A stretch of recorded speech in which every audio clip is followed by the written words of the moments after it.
If you think online poker players are crazy, try going to a Las Vegas casino at like 3 o'clock in the morning when everybody is drunk out of their mind or even beyond drunk and falling asleep at the table. And I saw a guy at Bally's one time. He literally fell asleep. His head hit his stack of chips and knocked them all over. He had about $1,000 in chips in front of him, and they all went rolling into the middle of the table. And then he woke up and just gathered them back up and just kept on playing. So you get some of the most bizarre plays at that hour of the night. And what you'll sometimes see happening is people raising to like 20 or 30 times the big blind when they first bet before the flop. So the blinds will be, let's say, $2, $5, and somebody will raise to $100 or $150 and get like 3 callers. It's ridiculous. So how do you play against these guys? Well, even though I rarely advocate getting tricky, here's an example of a time where I think you need to go into the bag of tricks and pull out a play called the Limp-Reraise. So what is the Limp-Reraise? Well, to limp means just to call. So a Limp-Reraise is where you just call the big blind from early position, usually with a big hand, and then you hope someone else will raise for you, so when the action gets back around to you, you can re-raise. Now let me tell you, this play is overused at low limits, and you probably have seen it all the time if you play online, and it should not be used very often. Quite often when people do this, they have pocket aces, and it's a very reliable read on them.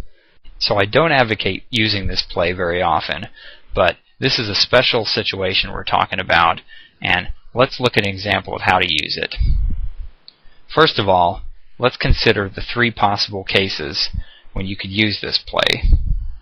One way to use it is if you had a monster hand like pocket aces, you're intending to re-raise to build a big pot. You don't want everybody to fold because you got pocket aces.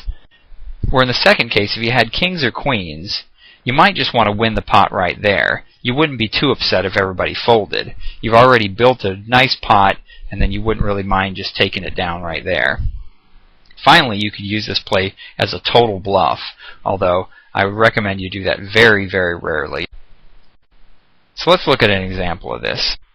Alright, we're dealt pocket aces, and we're playing at this crazy table at Bally's at 3 o'clock in the morning. So we're just going to limp with our aces. And sure enough, this guy with a huge stack of chips, he's probably been playing here for hours and now is just having fun, decides to raise to $40.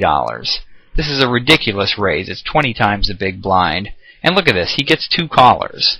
So our plan worked beautifully. We're going to go ahead and hit him with a re-raise here. And we don't want to bet so much that they all fold. They very well might. And even if they do, we don't really care that much because we're already going to win a nice pot. But we make a nice size re-raise. And look at that. He even called us. Now, on the flop here, if you really want to get tricky, you can check this to him. I wouldn't recommend always doing that, but if you're good at looking weak, this is a great time to try to really trap him. Pretend that you're scared that he actually called your re-raise. Check to him. And there we go. And that's the way you play against these guys. Now we'll put the rest of our chips in, and we want a nice pot here. So remember, the Limp-Reraise is not a play to be using very often. But occasionally you're at a table where people are betting so much before the flop that it makes it almost impossible for you to play most hands. And when you do hit a big hand like aces or kings, you might want to give it a try.